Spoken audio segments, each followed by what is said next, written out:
बिस्मिल्लाहिर्रहमानिर्रहीम। अस्सलाम वालेकुम नाज़रीन, मैं हूं सैयद अनवारुल हसन और आप देख रहे हैं प्रोग्राम 10 तक पीटीयू न्यूज़ इस्लामाबाद स्टूडियो से। नाज़रीन, गिलगित बल्तिस्तान के साबिक चीफ जज राना शमीम साहब के बयान हल्फी और उसके बाद हमने देखा कि ऑडियोज़ और वीडियोज़ के मंजराम पे आने का सिलसिला शुरू हुआ। फिर एक सियासी बयानिया भी खड़ा किया गया। इस्लामाबाद हाई कोर्ट ने राना शमीम साहब के बयान हल्फी और इसके छपने के हवाले से तौहीन अदालत का नोटिस लिया और अदालत ने समाअत की। आज एक अहम समाअत हुई जिसमें राना शमीम साहब बजाते खुद पेश हुए और इस्लामाबाद हाई कोर्ट ने उनसे जवाब तलबी की हुई थी, जिस पर राना शमीम साहब ने आज ये इंकिशाफ किया कि उन्होंने अभी तक अपना बयान हल्फी नहीं देखा और उन्होंने कहा कि जो उनका बयान हल्फी है वो लंदन में लॉकर में सील्ड है। उन्हें नहीं मालूम कि ये कैसे लीक हुआ। Chief justice of Islamabad high court जनाब अथर मिनल्ला साहब ने उनसे सवाल किया कि बयान हल्फी का आपका कोई मकसद होगा, आपने किसी मकसद के तहत दिया होगा, और आपका जो ये बयान है कि आपने अपना बयान हल्फी नहीं देखा, उसने केस को मजीद पेचीदा कर दिया है। इस्लामाबाद हाई कोर्ट ने राना शमीम साहब ने मोहलत मांगी थी इस हवाले से, जवाब जमा कराने के हवाले से। उनकी कोई फैमिली का इशू है, लेकिन अदालत आलिया ने कहा कि 5 रोज़ के अंदर तहरीरी तौर पर आप अपना बयान दें और जो आपके बकौल ओरिजिनल बयान हल्फी है वो प्रोवाइड किया जाए अदालत आलिया को। अटॉर्नी जनरल भी इस मौके पर मौजूद थे और उन्होंने कहा कि राना शमीम साहब के इस बयान के बाद जो मीडिया का इसमें रोल है वो सानवी हैसियत अख्तियार कर गया है। अब व्यूअर्स, ये जो आज राना शमीम साहब का जो बयान सामने आया है, जो उन्होंने अदालती पेशी में मौक़िफ़ इख्तियार किया, इसने बहुत से सवालात को जन्म दिया है। ड्रॉप सीन है अगर कहा जाए, कौन सच बोल रहा है, कौन गलत बयानी कर रहा है, इस पर रिएक्शन भी आ रहा है। और इस पर यह भी राय वज़ीर इत्तलात और इरशाद फवाद चौधरी साहब की आई कि हो सकता है जब ये कह रहे हैं कि जी इनका जो बयान हल्फी तो लॉकर में सील्ड है, तो ये मीडिया तक किसने पहुंचाया? नवाज शरीफ, मुबैना तौर पे नवाज शरीफ साहब ने मीडिया तक ये बयान हल्फी पहुंचाया। बारकेफ अदालत आलिया इसकी तह तक जरूर जाएगी। मामला सब जुडिस है, लेकिन चूंकि 15 नवंबर को जब ये लंदन में न्यूट्राइज शुदा बयान हल्फी अखबार में छपा था, तो उसके बाद एक सियासी हलचल मिट गई थी, हाहाकार शुरू हो गया था। आज इस हवाले से ज़रूर हम गुफ्तगू करेंगे। फिर आज वफाकी काबीना का भी इजलास हुआ प्राइम मिनिस्टर इमरान खान साहब की सरबराही में, जिसमें मुल्क की मुआशी और सियासी सूरत हाल ज़ेर गौर आई। काबीना ने अपनी तशवीश का इजहार किया जो लाहौर के हल्का NA 133 में वीडियो, मुबैना वीडियो जिसमें वोटों की खरीदो फरोख्त से मुतल्लिक वायरल हुई है। और इस हवाले से फवाद चौधरी साहब ने जब मीडिया से इंटरेक्ट किया कैबिनेट मीटिंग के बाद, तो उन्होंने कहा कि अगर सेनेट में इंतखाबात के हवाले से मामलात का नोटिस ले लिया जाता तो मामला इस नहज पर ना आता। इलेक्ट्रॉनिक वोटिंग मशीन और समुद्र पार पाकिस्तानियों के वोटिंग राइट्स के हवाले से भी काबीना को ब्रीफ किया गया और उस हवाले से भी ये मौक़िफ़ सामने आया कि अब पार्लियामान ने कानून साजी कर ली है कि आइंदा जो इंतखाबात हैं, ज़िमनी हो या जो दीगर इंतखाबात इंशाल्लाह जनरल इलेक्शंस आएंगे, वो इलेक्ट्रॉनिक वोटिंग मशीन के तहत होंगे। लिहाजा अब लाजिम है कि जो आइंदा इलेक्शंस है उसके तहत करवाए जाएँ, वगरना कानूनी तौर पर ऐसे इलेक्शन को जो EVM पे ना हो उसको फंड नहीं किया जा सकेगा। ये बात भी की वज़ीर इत्तलात और इरशाद फवाद चौधरी साहब ने। इन तमाम उमूर का आज की नशिस्त में अहाता करेंगे। मेरे साथ जो मेहमान शख्सियत शरीक गुफ्तगू का तौर पर आपसे करा देता हूँ, हमें ज्वाइन कर रहे हैं अमजद अली खान नियाज़ी साहब।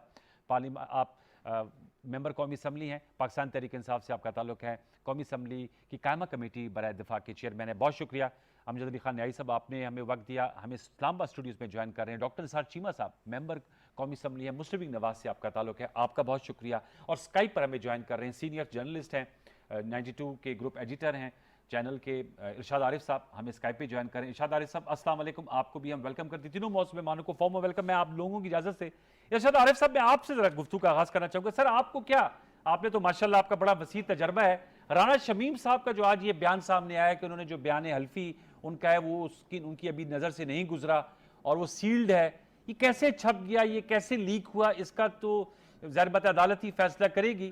प्रेमे फेशाई आपके जहन में क्या आता है जो आज उनका बयान आया है इंकिशाफात से भरपूर, इस पे आपका क्या कमेंट है सर?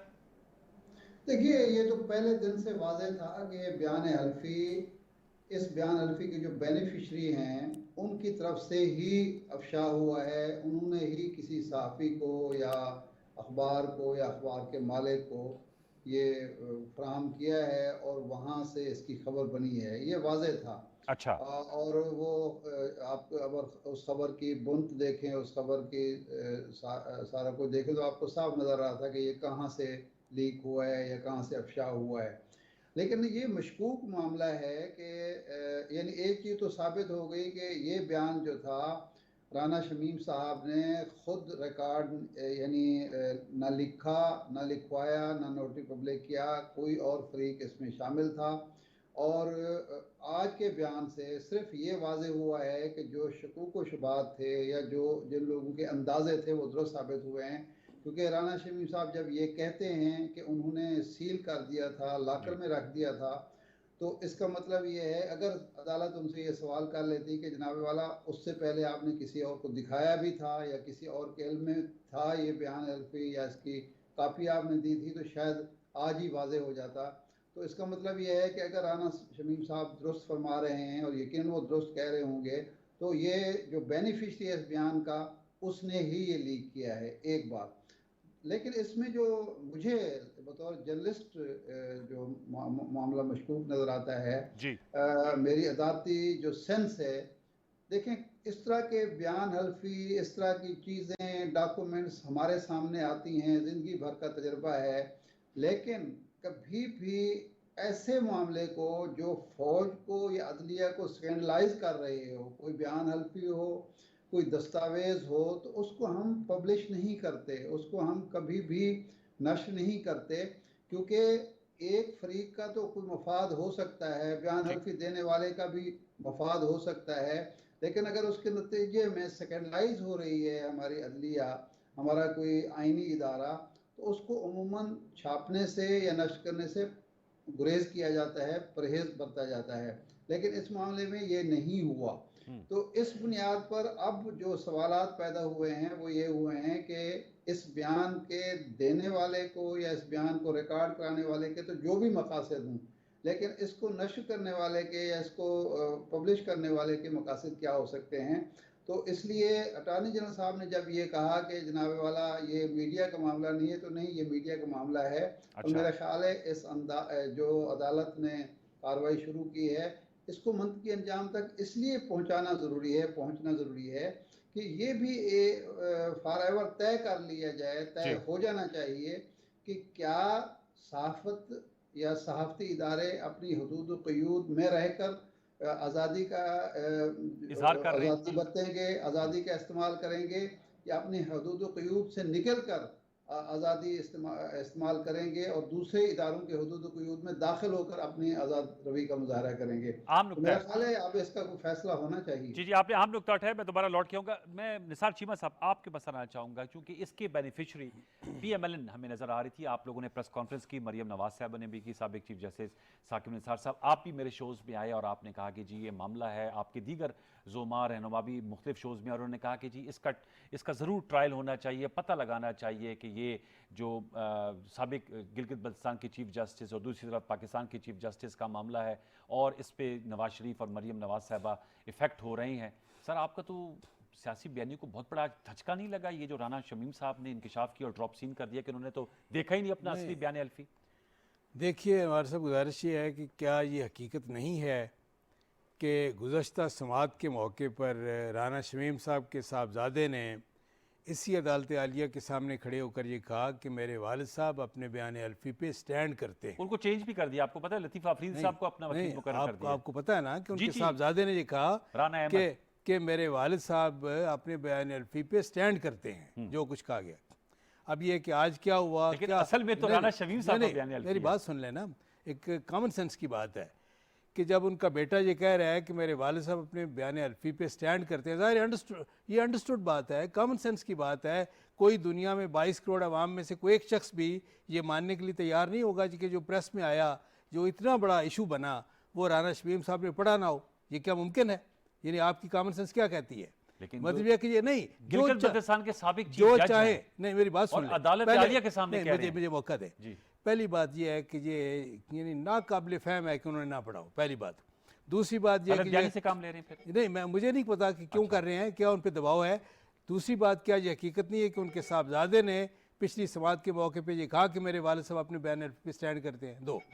तीसरी बात यह कि जो बात है कि साकिब निसार साहब ने प्रेशराइज करने की कोशिश की, या ये कि ये फैसले जो थे, क्या साकिब निसार साहब ने खुद इतराफ़ी बयान नहीं दिया? ये ऑडियो जो आई है कि जी ये वो तो कहते हैं वो भी नहीं, जाली है, नहीं, साकिब सुन निसार ले। साहब कहते हैं ये नहीं, जाली नहीं, है। अच्छा चले, इसका मामला जो है साकिब निसार साहब को मैं भी जानता हूँ, आप भी जानते होंगे, वो बेशुमार लोग जानते हैं।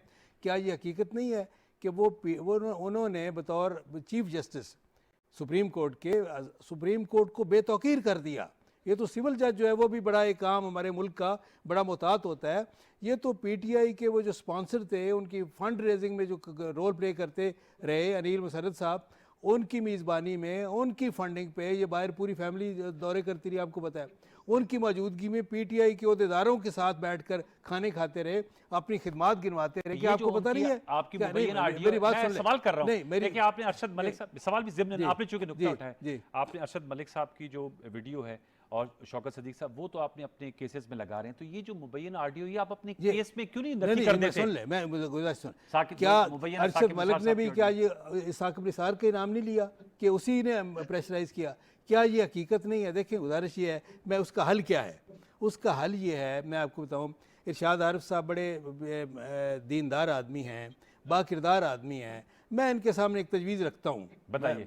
तजवीज़ ये है कि ये राना शमीम का मामला हो, साकिब निसार की ऑडियो का मामला हो, जो कुछ भी हो, इसकी हाईएस्ट लेवल पे तहकीक होनी चाहिए। अदालत आलिया हाईएस्ट लेवल नहीं है, मेरी बात सुन इस्लामाबाद हाई ले, कोर्ट। मेरी बात तजवीज़ सुन लेना जी अदालत आलिया की बात नहीं, सुप्रीम कोर्ट का साबिक सर, चीफ जस्टिस लेकिन- की बात है। सुन लेना मेरी बात, तजवीज़ देने दे। जी जी जी मैं इरशाद आरिफ साहब से पूछता हूँ कि क्या ये मुनासिब ना होगा कि सुप्रीम कोर्ट के वो जज साहिबान, दो शर्तें, जिन्होंने कभी पीसीओ के तहत हल्फ ना उठाया हो, जिनके ऊपर पूरी कौम इत्माद करती हो, और दूसरे वो लोग जिन्होंने कोई प्लॉट ना लिया हो गवर्नमेंट से, ऐसे लोग जो है, ऐसे लोगों पे मुश्तमिल एक ऐसा ये कोर्ट आपको बने, मौजूदा ये ऐसा जो ट्रिब्यूनल इस्लामाबाद हाई बने, कोर्ट ऐसा में नहीं प्रोसीडिंग्स हो रही, उन पे एतमाद है? नहीं, मैं उसके सवाल बारे कर में रहा बात हूं ही नहीं कर रहा। मैं तो कह रहा हूँ कि चूंकि सुप्रीम कोर्ट के साबिक चीफ जस्टिस की बात है, जिसने पूरी सुप्रीम कोर्ट को हमारी नज़र में पूरी अदलिया को बेतौकीर किया, उसके ये तहकीक के लिए वो जजेस सुप्रीम कोर्ट के वो होने आपका चाहिए नुक्ता आ गया। राना शमीम साहब के- जिनके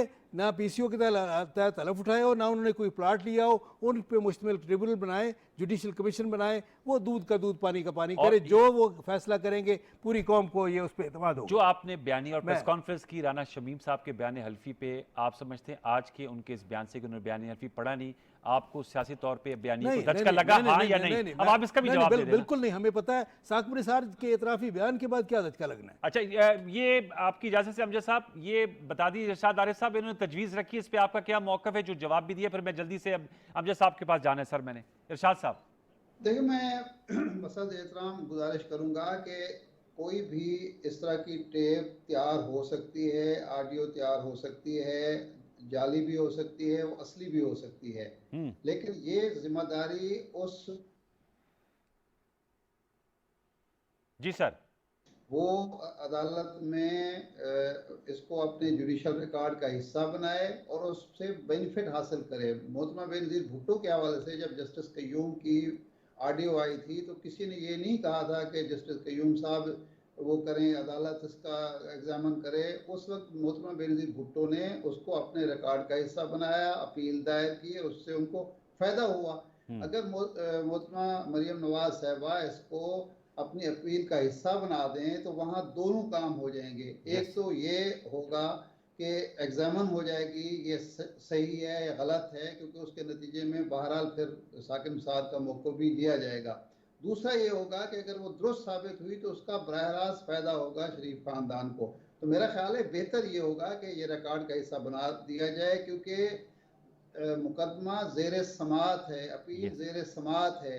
ये ऑडियो अगर आम हालात में आता, कोई केस चल ना रहा होता, तो फिर तो ये मुतालबा किया जा सकता था कि इसकी तहकीकात होनी चाहिए। ये तहकीकात तो एक केस की हो रही है, जिस केस से मुतल्लिका है उसके रिकॉर्ड का हिस्सा बना दिया जाए, खुद ब खुद ये सारी चीज़ें अज़र मिन शम्स हो जाएंगी, हकीकत खुल कर सामने आ जाएगी। आप नुकता आपने उठाया। अमजद अली साहब, आप इस हवाले से सर क्या कहेंगे? आपने निसार चीमा साहब का मौक़िफ़ सुन लिया, वो उन्होंने तो कुछ बड़े संगीन किस्म के इल्ज़ामात आयद किए हैं साबिक चीफ जस्टिस, उनका पीटीआई अनिल मुसरत साहब और उनके साथ उनकी गुफ्तगू होना। क्या उन्होंने रिलीफ नहीं दिया? जी, उन्होंने शेख रशीद को रिलीफ दिया उन्होंने। आप लोगों को क्या कहेंगे न्यायी साहब? वो तो एक करिंदा बना हुआ और था। राना शमीम साहब के बयान हल्फी पे भी क्या कहेंगे? मैं समझता हूँ पाकिस्तान की जी जी जी पाकिस्तान की तारीख में आज एक नया मोड़ आया है जो मकरू साजिश थी आज बेनकाब हो गई है। जो पॉलिटिकल इंजीनियरिंग और पॉलिटिकल मनूवरिंग के लिए आज जो मैं समझता हूँ जो कहानी फैब्रिकेटेड कहानी जो घड़ी गई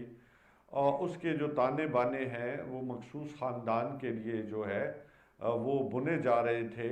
और आपने देखा कि पिछले कई दिनों से एक बयान किया जा रहा था टीवी चैनल्स पे मुख्तलिफ नाम नहाद तंजीमों की तरफ से कि जी जो है वो 50 रुपए के स्टाम्प पे भागने वाले जो नेल्सन मंडेला थे उसके हक़ में एक तकरीरें की जा रही थी कि बड़ा जुल्म हुआ है और बड़ी उनके साथ ज़्यादती हुई है और बड़ी बड़ी लंबे भाषण दिए जा रहे थे।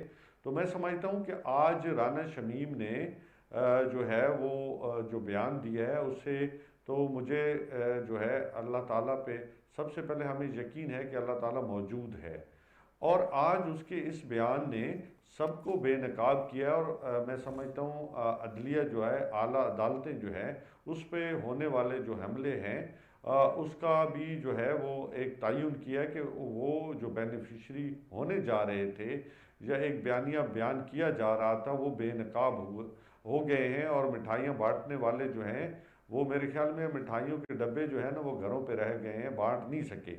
तो मैं समझता हूँ कि आज जो है वो इस लिहाज से एक अहम दिन साबित हुआ है कि ये सारी चीज़ें आने के बाद अब ये कौम को क्या मुंह दिखाएंगे और किस मुंह से जो है वो ये उस शख्स के साथ खड़े होंगे जो कौम को धोखा दे के कि मैं बीमार हूँ, भाग गया, अभी तक वापस आने के लिए वोट को इज़्ज़त देने पे तैयार नहीं है बल्कि नोट को इज़्ज़त देने पे तो तैयार है। आपने देखा होगा कि एनए जो है लाहौर के अंदर जो इलेक्शन होने जा रहे हैं वहाँ वोट को इज़्ज़त नहीं दी जा रही बल्कि नोट को इज़्ज़त आपने ज़रूर देखी होगी। तो ये इनकी पॉलिटिक्स है, एक इजारादार एक स्टेटस को की पॉलिटिक्स है जिसको वो चलाए जा रहे हैं। वहाँ इनका जो बयानिया है कि झूठ को इतना ज़्यादा बोलो और बार बार बोलो कि सच की तमीज़ ही ना रहे।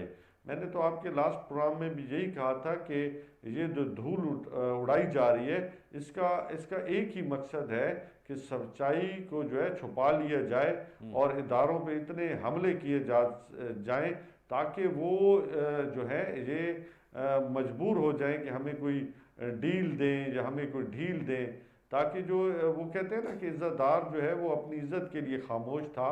तो इन्होंने समझा कि हम जो है अपने मकासद हल कर लेंगे, लेकिन अल्लाह ताला की ज़ात करीम भी है और सतार लजूब भी है, वो बिल्कुल हक़ और सच के साथ खड़ी होने वाली है। हमें पूरी उम्मीद है कि इस सच्चाई के आने के बाद जो है ये चेहरे ये जो पॉलिटिक्स है ये मैं समझता हूँ कि सियासी मौत वाक़ हो जाएगी, सियासी मौत वाक़ हो जाएगी। दूसरा मैं आपसे जानना चाहूँगा जो इरशाद आरिफ साहब ने कहा है, उन्होंने कहा चूँकि मामला चल रहा है, मरियम नवाज साहबा का केस भी लगा हुआ है तो इसको उस रिकॉर्ड का हिस्सा बना सकते हैं एक फ्रेश एप्लीकेशन देकर, इस पे आपकी क्या राय है इरशाद? और आपने जो न्यायी साहब ने भी बात की नहीं, न्यायी साहब के मेरा ख्याल है जो खिताबत में रवानी खिताबत में उन्होंने ये जो फिक्रा बोला है ना उसकी वो काइंडली वो इसकी तस्हीह कर दें क्या ये कि जी वो राना शमीम के बयान से जो पता चला कि अल्लाह भी मौजूद है यानी अल्लाह की मौजूदगी का पता राना शमीम के बयान से ही पता चला है।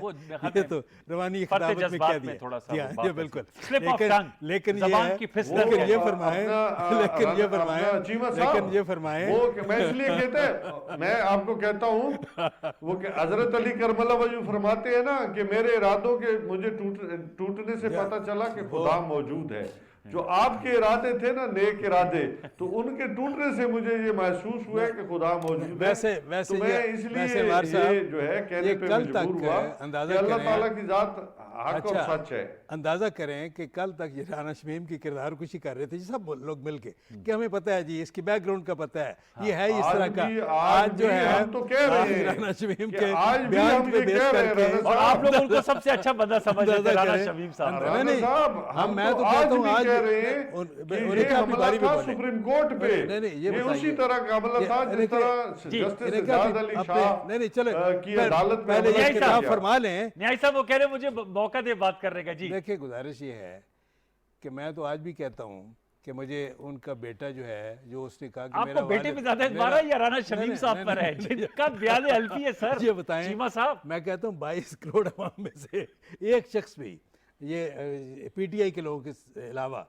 या ये है कि चलें हमारे पास भाई जो हैं हमारे बड़े शरीफ नफ्स इरशाद आरिफ साहब जैसे भाई, उन जैसे चंद लोगों को छोड़ के 22 करोड़ अवाम में से कौन ये यकीन करेगा कि राना शमीम ने अपना बयान अल्फी नहीं पढ़ा, या उसका बेटा गलत कह रहा था जी मेरा वालिद जो है आज भी अपने बयान अल्फी पे कायम है। मैं फिर ये कहूँगा कि अगर आप चाहते हैं, आप चाहते हैं इस मामले की तह तक पहुंचना, मैं बिल्कुल चाहता हूँ, उसका हल ये है, देखें हल ये इस्लामाबाद हाई कोर्ट ही निकाल लेगा। हल ये है कि सुप्रीम कोर्ट के वो जज साहबान जिन्होंने किसी पीसीओ के तहत हलफ ना उठाया हो, जिन्होंने हुकूमत से कोई प्लॉट ना लिया हो, उन पे मुश्तमिल जुडिशल कमीशन बनाए, दूध का दूध पानी का पानी करे।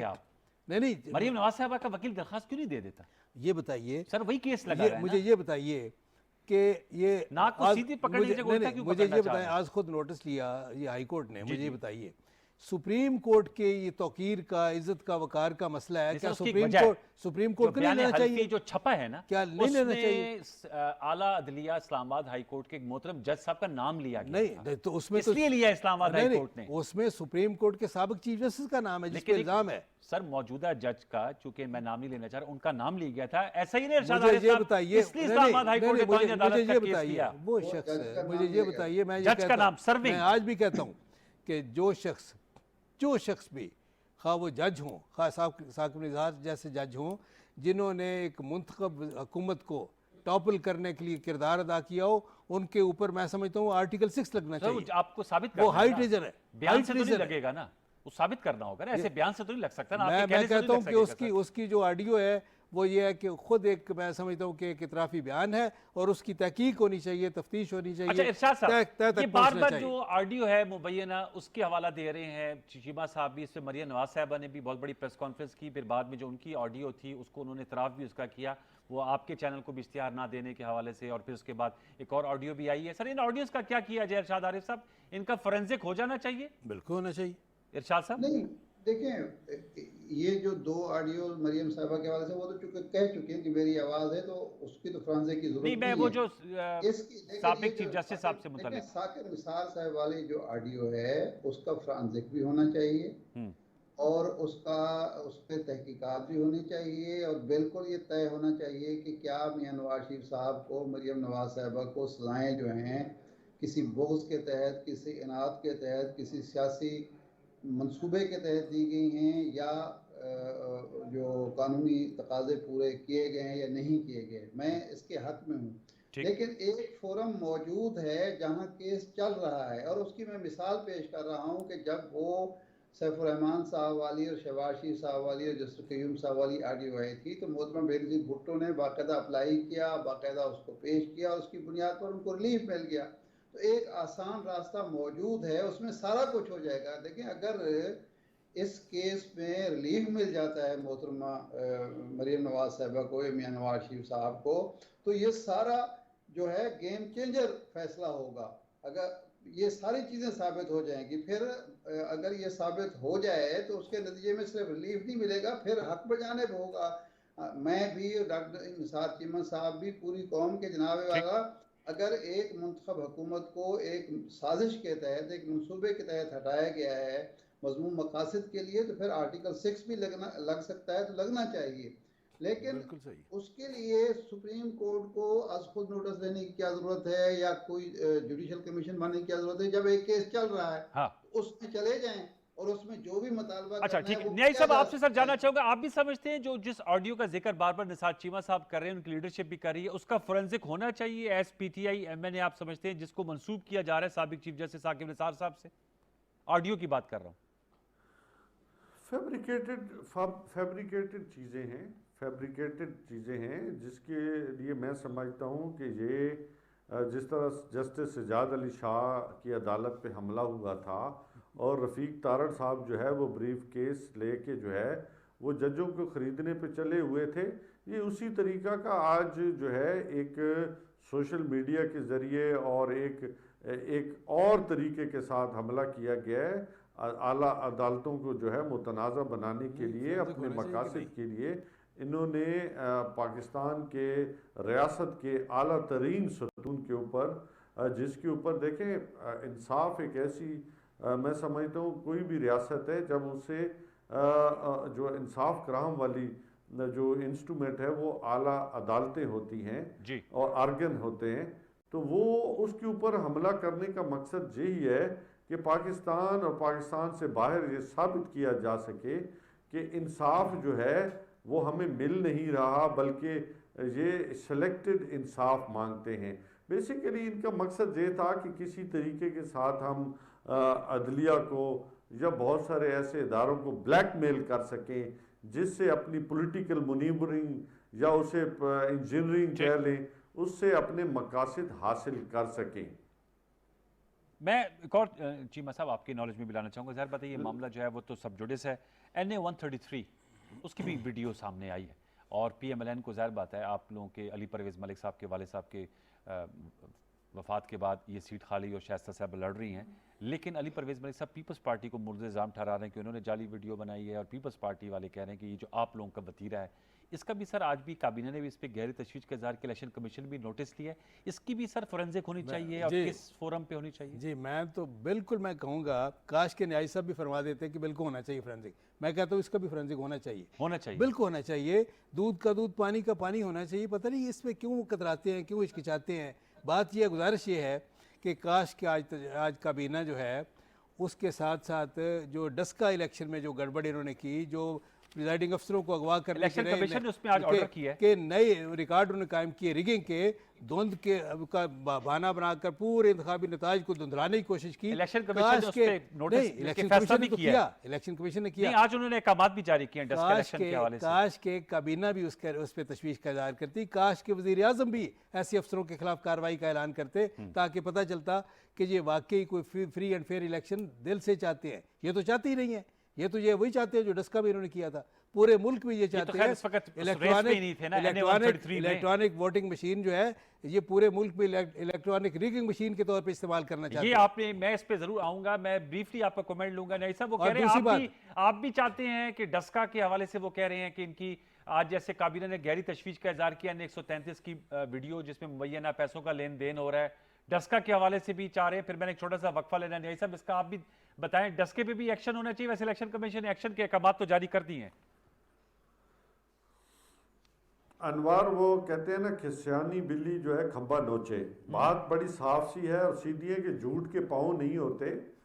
हम इसीलिए बार बार आपको याद होगा कि सेनेट के इलेक्शन हुए तो भी हमने कहा कि आए कोई ऐसा सिस्टम लेके आए जिससे हम जो है इस मुल्क के आला तरीन इदारे के अंदर होने वाली जो है वो मैं समझता हूँ करप्शन कह लें या वोट को खरीदना कह लें सवाल है या उसके अंदर जो भी रिगिंग है उसकी रोकने के लिए एक ऐसा मैकेनिज्म बनाएं ताकि हम इसको और मोतबर कह सकें।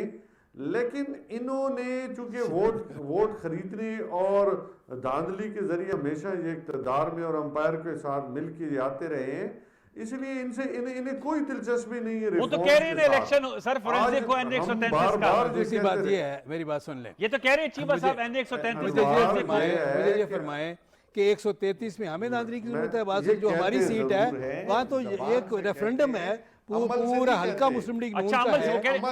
अमल से कहते हैं ना, अमल से जिंदगी बनती है, जन्नत भी जहन्नम भी। तो आपके अमल तो बड़े बड़ी स्याह करतूत हैं आपके सारे हर शोबे में। ये मैं एक छोटा सा वक्फा ले लेता हूँ, फिर न्याय साहब जवाब दीजिएगा। अरशाद आरिफ साहब के पास भी जरूर जाऊँगा। आज काबीना में फवाद चौधरी साहब ने कहा कि EVM का जो इस्तेमाल है उस हवाले से भी उन्होंने इस सवाल का जवाब देते हुए कहा कि अब कानून बन गया आइंदा ज़िमनी इंतखाब और इलेक्शन EVM के तहत वगरना अगर नहीं होते तो फंड नहीं किया जाएगा इलेक्शन कमीशन को उस प्रोसेस के हवाले से। इस पर भी ज़रूर सवालात उठाएंगे। एक छोटा सा वक्त दोबारा लौट के आते हैं। प्रोग्राम 10 तक देखते रहिए।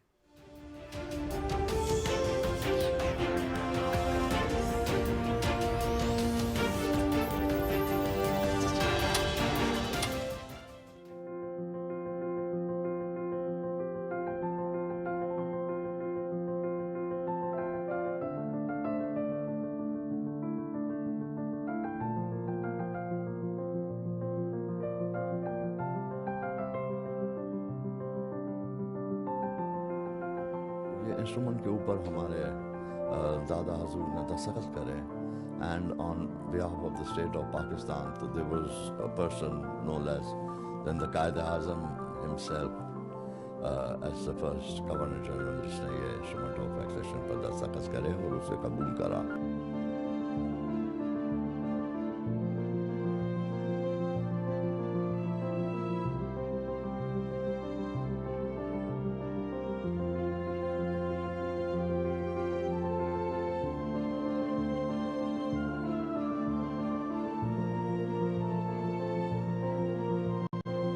हिंदुस्तान को इस बात का इल्म हुआ कि नवाब साहब is not there in the state, वो पाकिस्तान चले गए हैं, तो उन्हें क्या करा कि उन्हें अपनी फ़ौजें भेज के रियासत जूनागढ़ की जो टेरिटरीज थी उसका फिज़िकल पोजेशन उन्होंने ले लिया।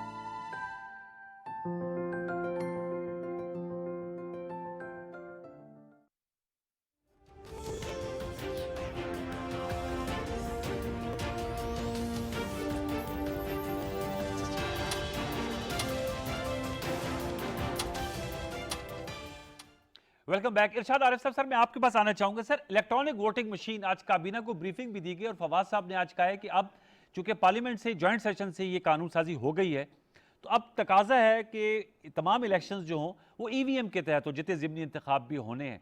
और अगर ऐसा नहीं होते तो फिर एक राय ये भी है, एक नुक्ता नज़र ये भी है कि फिर ऐसे इलेक्शंस को फंडिंग कैसे दी जा सकती है, कानूनी रुकावट है, कानूनी हेच है, क्या कहेंगे इस पर सर इरशाद साहब? मेरा ख्याल है देखें, हुकूमत का फ़र्ज़ जो है वो इलेक्शन कमीशन को बजट देना है, इलेक्शन कमीशन की मुआवनत करना है, उस पर कोई चीज़ इम्पोज नहीं की जा सकती। अगर कानून साजी हो गई है तो हरगिज़ मतलब नहीं कि अब आप उसके फंड्स रोक दें अगर वो ईवीएम ना करे। अगर इलेक्शन कमीशन ये मौक़िफ़ अख्तियार करे कि अगर आपने डस्का इलेक्शन के जो ज़िम्मेदारान हैं धांधली के, जिन लोगों ने वहाँ बेज़ाब्तियाँ की हैं, जिन लोगों ने एक लिहाज से कानून का मजाक उड़ाया है, इलेक्शन रिगिंग की है, उनको अगर आप सज़ा नहीं देंगे तो हम आपका किसी और जो फंडिंग केस है उसका फैसला अपनी मर्जी से कर देंगे, तो फिर कैसा रहेगा? ये इलेक्शन कमीशन की जिम्मेदारी है शफाफ इलेक्शन कराना, इलेक्शन के इंतजाम करना, इलेक्शन के सारे, इसलिए इसको मशरूत नहीं किया जा सकता। डॉक्टर चीमा साहब जो बात कर रहे हैं, बिल्कुल मैं उनकी तायद करूंगा कि डस्का इलेक्शन में जो कुछ हुआ, जो भी जिम्मेदारान हैं, मौजूदा हुकूमत को बिल्कुल सजा देते हुए नहीं हिचकिनाना चाहिए, क्योंकि उससे मौजूदा हुकूमत का नैरेटिव मजबूत होता है। मौजूदा हुकूमत चाहती है कि इलेक्शन में धांधली ना हो, इलेक्शन मुतनाज़ ना हो, इलेक्शन शफाफ हों। तो एक जब मौका मिल रहा है मौजूदा हुकूमत को अपने नैरेटिव को मजबूत करने का, नैरेटिव को आगे बढ़ाने का, तो वो ये क्यों साबित नहीं करती कि जनाब देखें हमने सजा दे दी। उससे दो फायदे होंगे, एक तो ये होगा कि ये नैरेटिव मजबूत होगा, दूसरा इमरान खान साहब जो कहते हैं कि मैं कानून की हुक्मरानी चाहता हूँ, तो ये कानून की हुक्मरानी का अमली इजहार होगा कि देखें जिस शख्स ने जुर्म किया, कानून के खिलाफ बात की, अपनी हदूद से तजावुज़ किया, कुयूद से तजावुज़ किया, हमने उनको सजा दे दी। तो मेरा ख्याल है इस तरह की शराइत आयद करने की बजाय आप अगला इलेक्शन जो है वो उस वक्त तहरीक इंसाफ की हुकूमत नहीं होगी, इमरान खान की हुकूमत नहीं होगी, गैर जानिबदार हुकूमत होगी। गैर जानिबदार हुकूमत जो निगरान हुकूमत होगी वो इलेक्शन कमीशन से कह सकते हैं कि चूंकि कानून का तकाजा ये है तो अब आप इसके मुताबिक इलेक्शन कराएं। मौजूदा हुकूमत किस तरह कानून, इससे तो जो अपोजिशन का नैरेटिव है कि ये बदनीयती पर मबनी कानून साजी है और ये ईवीएम इसलिए लाना चाह रहे हैं कि मर्जी के नजायज, इससे तो उस नैरेटिव को जो है तकवीत मिल रही है और खामखा क्यों जी न्याय साहब को बना रही है। सर आपने सुना न्याय साहब क्या कहेंगे इरशाद आरिफ साहब ने जो नुक्ता नजर पेश किया है? अनवार, अगर कोई भी किसी इरेगुलेटरीज में या किसी मैं समझता हूँ कि इलेक्शन कमीशंस के लॉज के मुताबिक किसी ने अगर एक्ट नहीं किया तो मैं किसी को सपोर्ट नहीं करता। ये मकसद मेरा नहीं कि मैंने किसी को सपोर्ट करना है। देखिए, पाकिस्तान तहरीक इंसाफ का बड़ा वाज़ेह स्टांस है कि पाकिस्तान के अंदर कोई भी इलेक्शन हो वो साफ और शफाफ होने चाहिए, ताकि अवाम को अपने नुमाइंदे जो रियल नुमाइंदे हैं उन्हें मुंतखब करने में कोई दुश्वारी का सामना ना हो। ये हमारा बेसिक नुक्ता है, और जिसके ऊपर हम कहते हैं ना कि हम इक्वालिटी और जस्टिस, इसी की बुनियाद को लेके हम आगे की तरफ बढ़ रहे हैं। कार्रवाई करने में रुकावट क्या है सर? पाकिस्तान तहरीक इंसाफ जो है वो यही चाहती है कि हम न्यूट्रल अंपायर के कायल हैं। ठीक, तो इसमें तो कोई दूसरी राय नहीं है, इसमें हमारा कोई इफ एंड बट्स नहीं है। हम तो चाहते हैं कि मुल्क के अंदर देखें 1973 के इंतखाबात के बाद आज तक ये कहा गया है कि कोई भी पाकिस्तान में होने वाले इंतखाबात हैं वो साफ और शफाफ नहीं रहे। तो इस तनाजुर में अगर आप पाकिस्तान की जितनी भी समझ पार्लिमानी तारीख को उठा के देख लें कि अगर बहुत सारे ऐसे इंतखाबात हुए जिसमें IGI भी बनी है, उसमें एफिडेविट भी आए हैं, पैसे का लेन देन भी है, तो उन जो पैसे लेने वाले हैं कम से कम उनके खिलाफ भी ये एक्शन होना चाहिए ना। ये भी तो बातें सामने है ना, ये कोई छुपी हुई तो बातें हैं नहीं। तो मैं समझता हूँ फिर जो है वो अक्रॉस द बोर्ड जो है वो सारे फैसले होने चाहिए। हम तो इसके हम ही हैं, ताकि इस मुल्क के अंदर जो है करप्शन का खात्मा हो सके और पाकिस्तान के अंदर रूल ऑफ लॉ जो है वो हमारी जो है बुनियादी ज़रूरत है। देखें न्याई साहब, आपने कहा बुनियादी जरूरत है, एक और सवाल भी करते हैं। EVM पे भी मैं आपका मौक़िफ़ लेना चाहूँगा, क्योंकि आज पाकिस्तान पीपल्स पार्टी का यौम तासीस था और बिलावल भुट्टो जरदारी साहब ने पेशावर में तकरीर की और उन्होंने भी कहा कि जो EVM है वो RTS 2 है, वो जो रिजल्ट ट्रांसमिशन सिस्टम था जो बैठ गया था 2018 के इलेक्शन में, तो वो पीपल्स पार्टी भी बहुत मोतरज है EVM पे। अनवार, जनाब चेयरमैन अपना prime minister of Pakistan Imran Khan साहब ने बजट इजलास के दौरान भी हमने इनसे प्रपोजल्स लेने, मतलब इनको कहा कि आप प्रपोजल्स दें, आप हमारे साथ बैठें, हम आपसे रिक्वेस्ट करते हैं। फिर इसके ऊपर स्पीकर साहब की सरबराही में कमेटी भी बनी, स्पीकर साहब भी इनसे रिक्वेस्ट करते रहे, खतूत भी लिखे गए, और आपके इल्म में है, नॉलेज में है पूरे पाकिस्तान के कि हमने इन गुड स्पिरिट जो है हमने इजलास को, जॉइंट इजलास को कुछ दिन मुलतवी भी रखा, लेकिन हमारे इजलास को मनसूख करने का इन्होंने जो है वो जो बयानिया बताया कि जी हम हमारी जमात जो है, हम गवर्नमेंट जो है वो अक्सरियत खो चुकी है, इत्तेहादी नहीं आपके साथ समझा गया। और उसका रिजल्ट आपके सामने है कि इन्होंने बड़े शादियाने बचाए थे कि जी गवर्नमेंट जा रही है, कोई 1 घंटा है, 2 घंटा है, लोग भाग गए, MNA साथ नहीं है। तो अल्लाह का शुक्र है कि तमाम इत्तेहादी, तमाम जो पाकिस्तान तहरीक इंसाफ के मेंबरान असम्बली थे वो पाकिस्तान जनाब इमरान खान साहब की क़यादत में खड़े हुए। मुझे उन लोगों पे भी फ़ख्र है।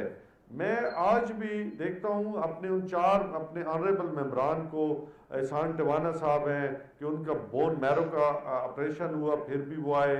जनरल अपना हमारे ब्रिगेडियर रिटायर्ड राहत अपना अमानुल्लाह खान साहब थे, ख्याल जमान साहब थे जिनका मतलब समय बड़ी तकलीफ में थे, और फिर असलम बुतानी साहब जिनका डायलिसिस हो रहे थे। तो ऐसे लोग भी इस जोश और जज्बे के साथ वल्लाह आए कि हम सोच भी नहीं सकते थे। ये जज्बा था, और हमारे इस जज्बे को इन्होंने पहले जब हमने मनसूख किया तो इन्होंने गलत रंग दिया। तो अल्लाह ताला जो है, मैं समझता हूँ कि करीम भी है, रहीम भी है, कि आज सारे वो हमारे जितने भी ऑनरेबल मेंबरान हैं वो आपके साथ हैं। Sir, your point taken. Imran Khan पे उनका यकीन है कि ये बात जमात है जो हमें आगे की तरफ लेके जाएंगे। तो कह रहे हैं कि हमने तो कोशिश की, लेकिन आप लोगों ने देखिए गुजारिश इनकी सियासी कमजोरी समझा। गुजारिश ये है कि इन्होंने मोहतरम न्याई साहब ने फरमाया कि हम तो रूल ऑफ लॉ चाहते हैं और फ्री एंड फेयर इलेक्शन चाहते हैं। जी जी। और उसका अमली मुजाहरा पूरी कौम डस्का में देख चुकी है। डस्का की तो बात हो गई ना, तो यानी वो जो है जिस तरह का फ्री एंड फेयर इलेक्शन चाहते हैं वो बिल्कुल उसी तरह का जिस तरह के डस्का में इन्होंने किया वही रूल ऑफ लॉ जाते हैं। देखें, गुजारिश ये है कि ये जिस तरह इरशाद अरब साहब फरमा रहे थे कि उनको सजाएं मिलनी चाहिए जिनके नाम आए रिगिंग में, तो इनका कॉल ब्लफ देखें- करें ना, ब्लफ कॉल करें, देखें- ईवीएम पे आप मान जाए, टेक्नोलॉजी पे मान जाए। देखें नहीं, देखें, मैं इरशाद अरब साहब ने सही कहा कि इलेक्शन कमीशन पे इस तरह ये इम्पोज नहीं कर सकते। ये नहीं है कि इसके बगैर, देखें पूरी दुनिया में जहाँ भी इलेक्शन हो रहे हैं वहाँ पे सिवाय 8-10 मुल्कों पे कि बाकी तो कहीं भी ईवीएम इस्तेमाल नहीं हो रही। कई ऐसे ममालिक हैं, मगरबी ममालिक टेक्नोलॉजी के हवाले से हमसे बहुत आगे, कोसों आगे, वहाँ भी ईवीएम इस्तेमाल करके वो वापस आ गए मैनुअल सिस्टम पे कि ये रिलायबल नहीं है। बात ये है तो ये कि भी जो ये अन्य 2/3, 133 मुझे में सर ये हो रहा है, बताएं, 2-2 हज़ार पे मुझे ये वोट बिक रहा है। नहीं, जो मुलव्वस हैं, मैं फिर कहता हूँ कि मैं पूरे एतमाद के साथ कहता हूँ, बगैर किसी यानी ये कि ये यानी बिला खौफ तरदीद कहता हूँ, without any fear of contradiction कहता हूँ कि मुस्लिम लीग नून ना वहाँ मुलव्वस है ना उसको ज़रूरत है। वो तो सीट हमारी है, पूरा हल्का हमारा है, पूरा लाहौर हमारा है, हमने वहाँ रिगिंग करनी है। वहाँ ये हमें सिर्फ ये है कि मुस्लिम लीग नून को बदनाम करने के लिए ये स्कैंडल बनाए जा रहे हैं, हमें कोई ज़रूरत नहीं है। आप देख लें, मैं तो इसलिए कहता हूँ कि बिल्कुल आप उसकी फोरेंसिक करवाएं और बिल्कुल होनी चाहिए। जो भी नाजायज़ राय इस्तेमाल करता है, रिगिंग में मुलव्वस है, धांधली में मुलव्वस है, किसी पार्टी का है, क्रॉस दी बोर्ड, उसको सजा मिलनी चाहिए। इरशाद साहब, आप लाहौर ही में बैठे हैं सर, ये एन 133 का क्या माजरा है, इस पे आपकी क्या टेक है सर? ये जो वहां पर ये पीपल्स पार्टी और नून लीग आमने सामने हुए हैं, क्या आपको नजर आता है सर? देखिए, मेरा ख्याल है कि जमशेद चीमा साहब के आउट होने के बाद, तहरीक इंसाफ के आउट होने के बाद, ये एक तरफा इलेक्शन है। पीपल्स पार्टी मेहनत कर रही है, जदोजहद कर रही है, लोगों को बाहर निकाल रही है, लेकिन इतना बड़ा फर्क है।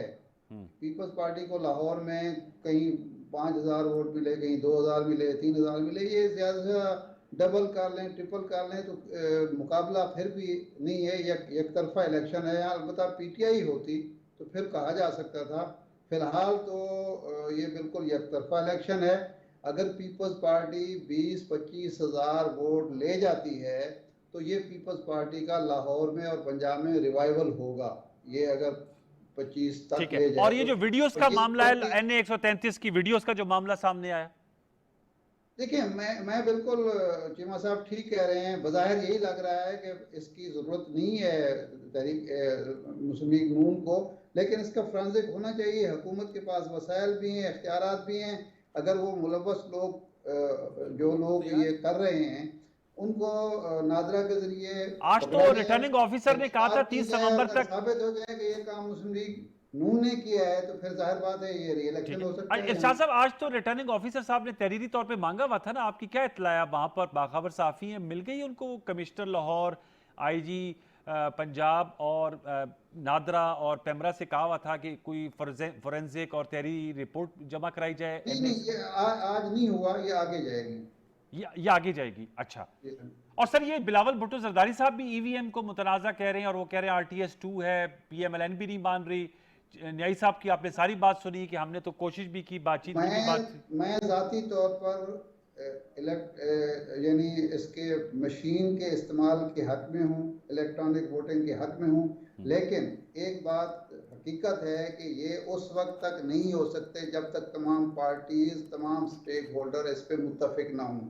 क्योंकि अगर एक पार्टी एक बात कर भी दे और दूसरी ना माने तो मशीन ले आए या कुछ ले आए, अगर कंसेंसस नहीं होगा, इत्तेफाक राय नहीं होगा, तो इलेक्शन मुतनाज़ ही रहेंगे, तो उसका क्या फ़ायदा है? ये न्याय साहब, इस पे सर आपकी क्या राय है कि आप भी चाहते हैं, प्राइम मिनिस्टर इमरान खान साहब मुतअद्दिद बार कह चुके हैं कि शफाफियत होनी चाहिए इंतखाबात में, ताकि जीतने वाला अपनी जीत को एंजॉय करे और जो हारे वो ग्रेसफुली एक्सेप्ट करे। लेकिन हम देख रहे हैं पीपल्स पार्टी, नून लीग, जो बड़ी पार्टियां हैं, आप बड़ी पार्टी है, 3 बड़ी पार्टियों में इत्तेफाक राय नहीं है और ज़ाहिर बात है पीडीएम भी नहीं मान रही, तो सर ये इसको गैर मुतनाज़ा अंदाज में आगे बढ़ाने के लिए क्या लाएमल? अब तो कानून साजी भी हो गई, अब क्या हो सकता है सर इस हवाले से वे फॉरवर्ड?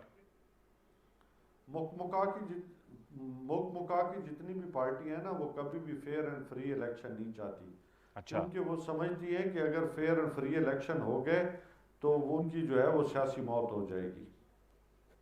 तो सर फिर आगे कैसे बढ़ेंगे? अगर ये ज़ाहिर बात है स्टेक होल्डर्स तो है ना इलेक्शन में, ये भी पार्टिसिपेट करेंगे, आप भी पार्टिसिपेट कर रहे होंगे एक दूसरे के मद्दे मुकाबले, अगर नतायज की कबूलियत से इनकार कर दें। लेजिस्लेशन हो चुकी है, लेजिस्लेशन हो चुकी है और इदारों को उसके मुताबिक जो है अमल करना उन पे फ़र्ज़ है। अगर वो अमल नहीं करेंगे, क्योंकि कानून को जो है कॉन्स्टिट्यूशन की वायलेशन जो है वो आर्टिकल 6 के ज़ुमरे में आता है। सर ये तो कह रहे हैं न्यायी बिल्कुल। साहब कि ये तो वैसे अब अनवार साहब, जी सर, अनवार साहब, जी जी अनवार इरशाद साहब। साहब, ये ना हो कि अगले इलेक्शन जो है ईवीएम पे रों और सबसे रोने वालों में सबसे आगे आगे तहरीक इंसाफ हो, क्योंकि ये उसके लग- पास तो ये कहने को भी नहीं होगा कि धांधली हो गई है। सर क्यों आपको ऐसे लगता है कि ईवीएम तो सर एक हमें तो ये बताया कि it's just like a calculator, vote count करना है, तो ये मैनिपुलेशन का आंसर क्यों कर आ जाता है? जो आप कह रहे हैं कि हो सकता है ये गुमान खदशा भी इज़ा हो सकता है कि पीटीआई जो है वो इसके हवाले से जो है अपने आप को विक्टिम समझ रही हो। इरशाद साहब, आपके और मेरा तजर्बा ये है कि जिन दुकानों पर ये कैलकुलेटर होता है और जिन दुकानों पर ये मशीनें लगी होती हैं, वहां भी लोगों की जेबों से पैसे निकाले जा रहे होते हैं। ये आपका भी तजर्बा है, मेरा भी तजर्बा है। तो ऑपरेटर तो इंसान होंगे ना, इसी मुआशरे के लोग होंगे, वो कोई बाहर से तो नहीं आएंगे। ये मशीनें आसपास तो नहीं चलेंगी ना कोई ऑपरेटर इसको कर रहा होगा। ठीक, वैसे एक बात है चीमा अनवार साहब, साहब, लास्ट वर्ड। गुजारिश ये है कि ये ईवीएम हो कोई सिस्टम ले आए। हकीकत वैसे आप ये लोगों है, को चिढ़ क्यों है हकीकत EVM से? ये है, मैं आपको बताऊं, हकीकत ये है कि चूंकि ये जो है ये खुद आए नहीं लाए गए हैं और इनको लाने वाले खुद इनकी बदतरीन कारकर्दगी की वजह से मायूस हैं, उन्होंने इनका साथ नहीं देना। कौन लाया जी इनको? और अवाम जो है, चीमा साहब, अवाम कौन ने लाया इनको न्यायी साहब इबरत का, अवाम ने इनसे बदला लेना है, महंगाई और बेरोजगारी का इनको सामान इबरत बना के रख देना है। न्यायी साहब सुन लिया, इन्होंने- वो कह रहे हैं निशान इबरत बना दिया जाएगा। अवाम ने खुदा ना बिल्कुल खास्ता। बना देना है जी, चीमा अवाम ने साहब कह बदला रहे हैं लेना है सर, वोट के जरिए। वोट के जरिए। और ये तो वक्त साबित करेगा, इंशाअल्लाह। वक्त साबित करेगा कि इंशाअल्लाह। इन्होंने तो नोट को इज्जत दी है और पाकिस्तान तहरीक इंसाफ और जनाब इमरान खान ने वोट को इज्जत दी है। अच्छा, ये वक्त साबित करेगा। आपने ठीक है, वक्त मेरा खत्म हुआ जाता है और वक्त साबित करेगा। जैसे न्यायी साहब कह रहे हैं, चीमा साहब भी प्रेडिक्शंस कर रहे हैं, और इरशाद आरिफ साहब आपका बहुत शुक्रिया, आपने हमारे प्रोग्राम में गुफ्तगू की। बहुत शुक्रिया अमजद अली खान। न्यायी साहब आपका, डॉक्टर सर चीमा साहब आपका बहुत शुक्रिया। हम इशूज़ हैं, अब इस्लामाबाद हाई कोर्ट की प्रोसीडिंग्स क्या रुख अख्तियार करती है। बहुत इंटरेस्टिंग आज का दिन था कि राना शमीम साहब ने अपना बयान हल्फी नहीं पढ़ा। अब देखते हैं कि 7 दिसंबर को जब दोबारा समाअत होगी उनका बयान क्या सामने आएगा। दीगर मामलात पर भी गहरी नजर रखते रहेंगे। कल तक के लिए सैयद अनवारुल हसन और प्रोग्राम दस्तक की प्रोडक्शन टीम को इजाज़त दीजिए। अपना बहुत सा ख्याल रखिए। अल्लाह ने के बान।